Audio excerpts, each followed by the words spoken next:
Herkese merhabalar, ben Huri Metek Mutfak'ta kanalıma hoş geldiniz. Annemle birlikte diktiğimiz plastik kovalardaki biberlerimi verim zamanı.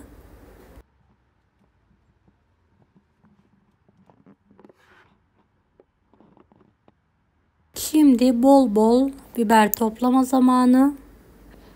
Evet, annemle birlikte biberleri topluyoruz. Bismillahirrahmanirrahim.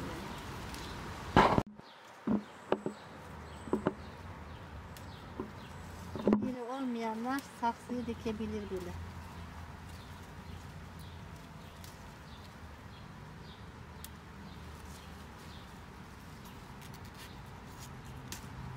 Bundan topladım.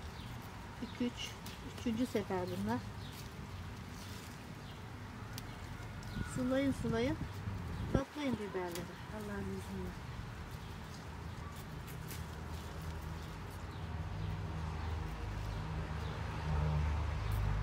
Burada kılıç gibi.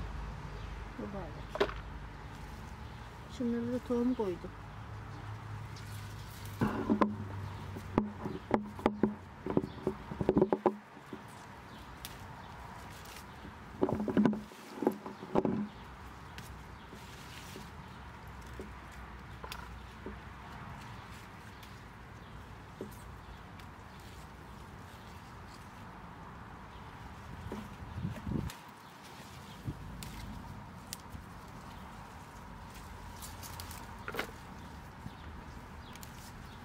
Çok küçükleri yapma.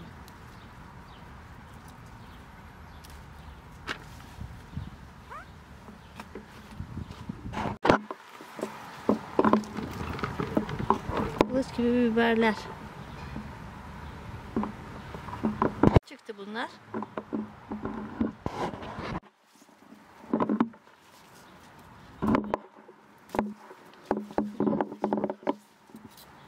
Kahvaltıda bunlar çok güzel oluyor. Çıtır çıtır ye.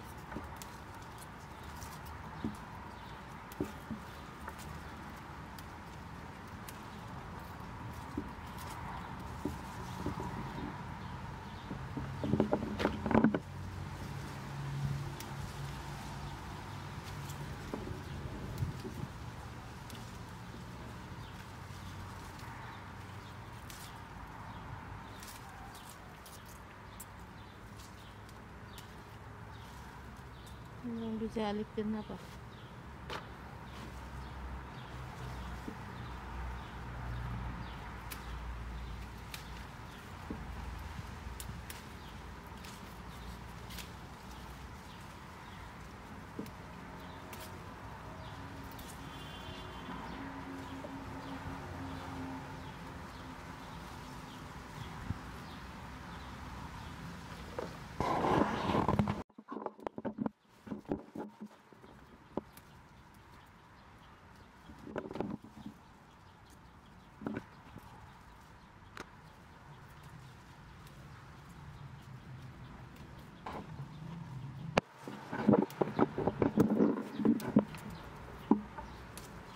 Çok düzgünlere tohum bırakıyorlar.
Patlıcanlarım da büyüdü, döktüler.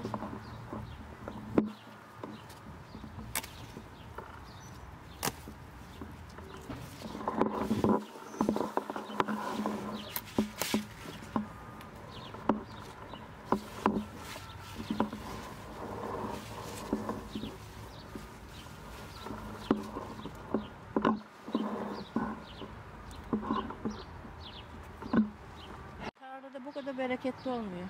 Yeri olmayan saksıları dikebilir seneye Allah'ın izniyle. Çok şükür, bin şükür Rabbime. Ben biberlerimi topladım, patlıcanlarımı topladım. Bu kadar çıktı. Kanalıma ücretsiz abone olmayı unutmayın. Bir dahaki videolarda görüşmek üzere. Allah'a emanet olun. Hoşça kalın. Daha farklı videolar için bunları da izlemeyi unutmayınız.